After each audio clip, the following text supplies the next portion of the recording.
Welcome back. Here we are, Lecture 4 for Physics 1112. Please let me remind you, if you have not signed one of the attendance sheets for the lecture part of this class, please see Fred Bulls in room CC 1190. That's right next door to the physics lab. Go see him. Please make sure that you sign an attendance sheet for this class to make sure that you won't be no-showed and dropped from the course. And if you're dropped from the lecture component, you will also be dropped from the lab component because you can't take one without the other, and that can affect things like financial aid and things like that. So please make sure you go see Fred if you have not signed one of the attendance sheets. All right. Last time we started to take a look at the electric field. We had been looking at the electric force. From that we derived the electric field. We are going to continue along with that line of thought and derive a new quantity. We have seen from last semester, from 1111, that when a force acts on an object, we can sometimes define a potential energy that goes along with that class. Well, we're going to do a similar sort of thing with the electric force and the electric field. This brings us to section 19, which is entitled Electric Potential Energy.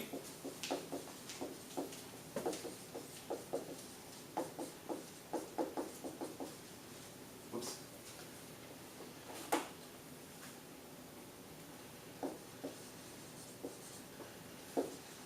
And the electric potential. Okay, so we know that if we have a force acting on an object and that force pushes on an object through a distance, we know that force does work. Where we have work is defined as force times the displacement times the cosine of the angle between the force and the displacement. If that force is a conservative force, then we know from that work we can define a potential energy.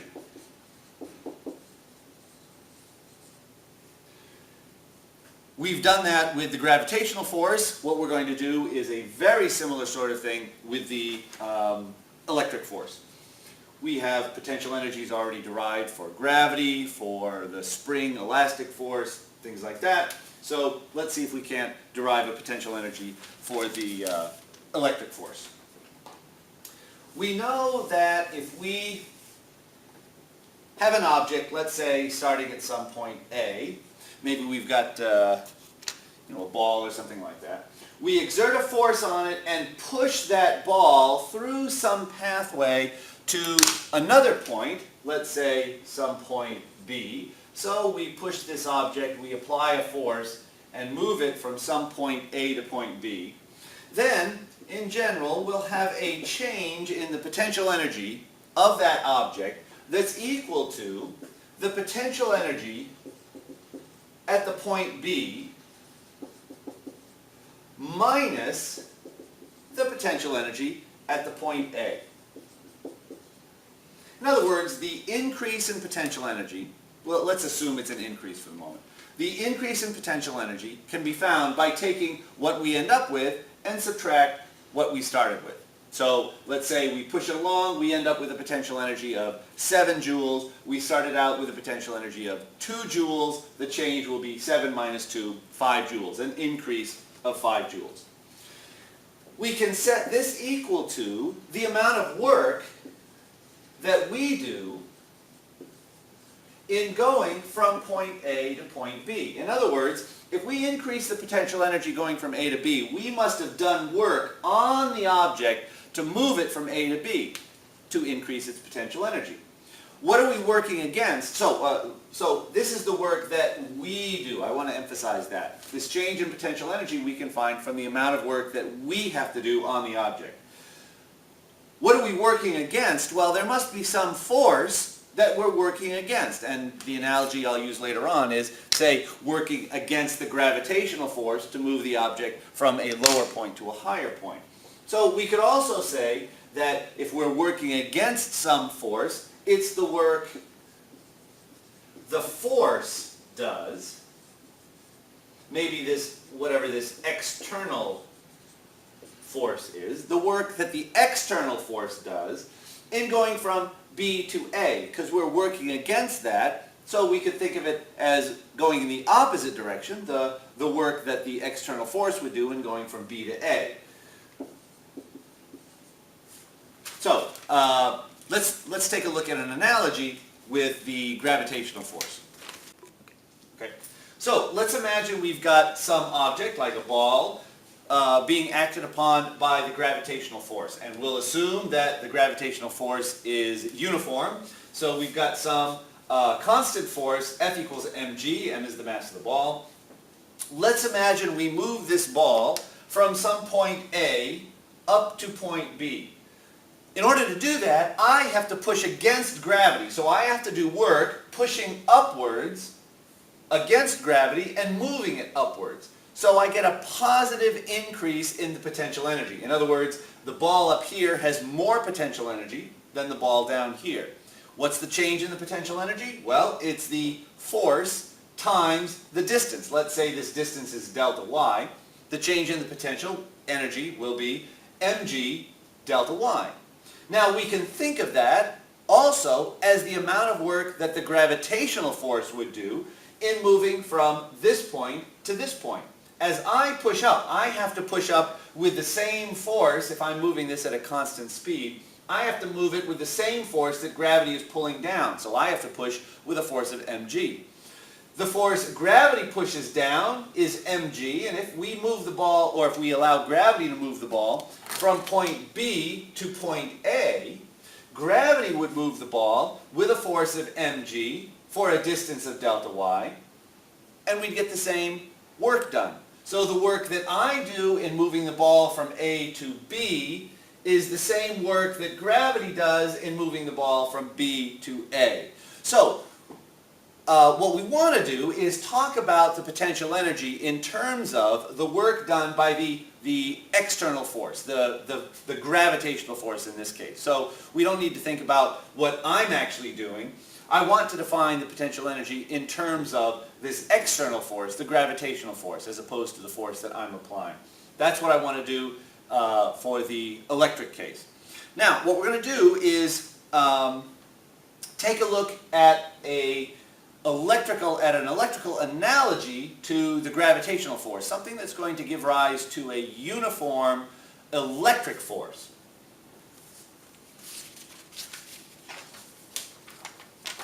This is called a parallel plate capacitor. So let's imagine we've got two plates, basically two flat surfaces. We might imagine, say, something like this, two flat surfaces like this,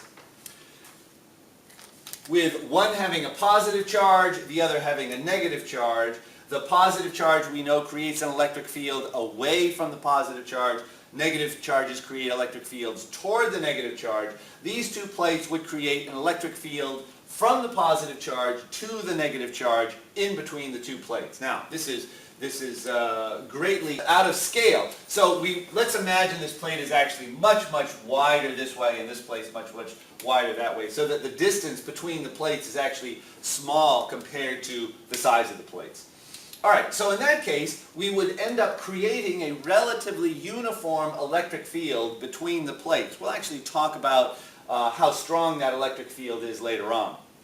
But it's dependent on the surface charge density of the plates, assuming they both have the same magnitude of charge, and the constant epsilon naught, which is related to Coulomb's constant. I'll write that down in just a minute. But let's imagine we've got a uniform electric field between the plates. The force between the force acting on a charge is equal to the charge. Let's assume we've got some test charge, say Q naught, times the electric field. So the force acting on it is going to be F equals Q naught times E. Let's imagine we move the charge from, say, point A to point B. So let's imagine we've got a positive charge here. Again, the electric field is downward, so the force is downward. I have to do work on the charge to move it from point A to point B, which tells us that the potential energy of the charge is going to be larger at point B then at point A, and delta PE will be Q naught E times delta Y. Very, very similar to the gravitational case. Okay, so we certainly can define a potential energy with the electric field. We've got one little problem though.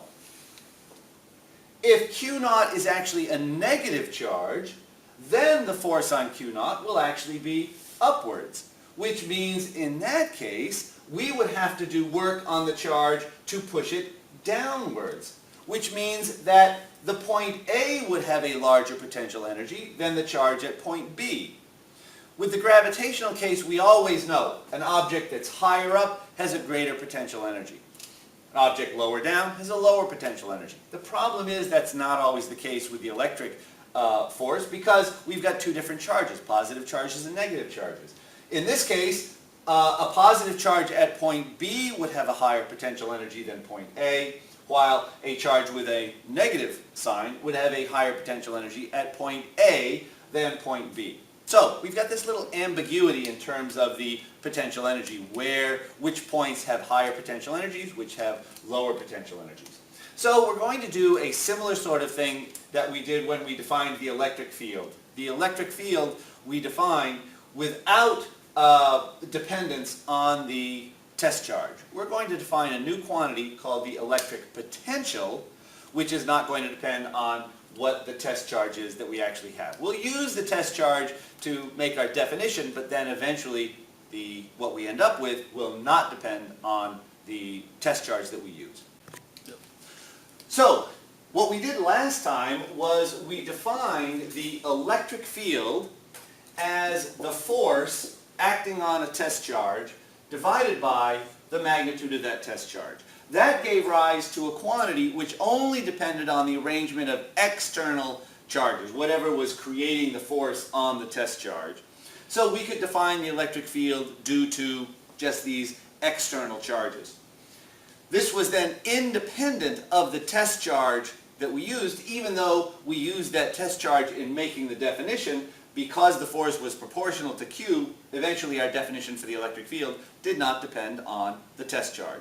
Well, we're going to do the same thing now with potential energy. We're going to define a new quantity called the potential. Or to be specific, since there are different kinds of potential energies, there could be different kinds of potentials, this will be the electric potential. We'll define the electric potential as equal to the potential energy of a particular test charge divided by the test charge. So again, the potential energy will depend on the specific test charge that we use, but we're dividing that off, and so what we end up with will not depend on the test charge itself. The symbol that we use for this is V, capital V. We'll refer to this as the electric potential, since we're not going to be talking about any other potentials in this course. Sometimes I'll just refer to it as the potential. Another term that we use for the same quantity is the voltage. So sometimes I'll refer to that as the voltage. The units for voltage will be the units of potential energy. Units of potential energy are units of energy, which are joules, divided by the units of charge. The units of charge, the standard SI unit of charge is coulomb. So the unit of voltage will be a joule per coulomb. Now this is a combination of units that we will see so often that it's got its own name. 1 joule per coulomb is called 1 volt, or 1 capital V for short. Now this brings up a little problem that we need to be a little bit careful of. We sometimes might end up with an equation that looks something like this. V equals 5V. So what does that mean? Well, from context we need to keep in mind this means the voltage is equal to 5 volts, not the voltage equals 5 voltages or something like that. But the voltage, this means the voltage, which is the electric potential, while this is just the unit of voltage, volts. Okay, why don't we stop there? Oh, I'll say one more thing. And then sometimes we'll use the symbol, say, VAB, which means the difference in voltage between 2 points, the difference in voltage between point A and point B, and this is what we'll call a voltage difference. Okay, and we'll see these again as we move along. Why don't we stop part 1 there, and we'll pick up part 2.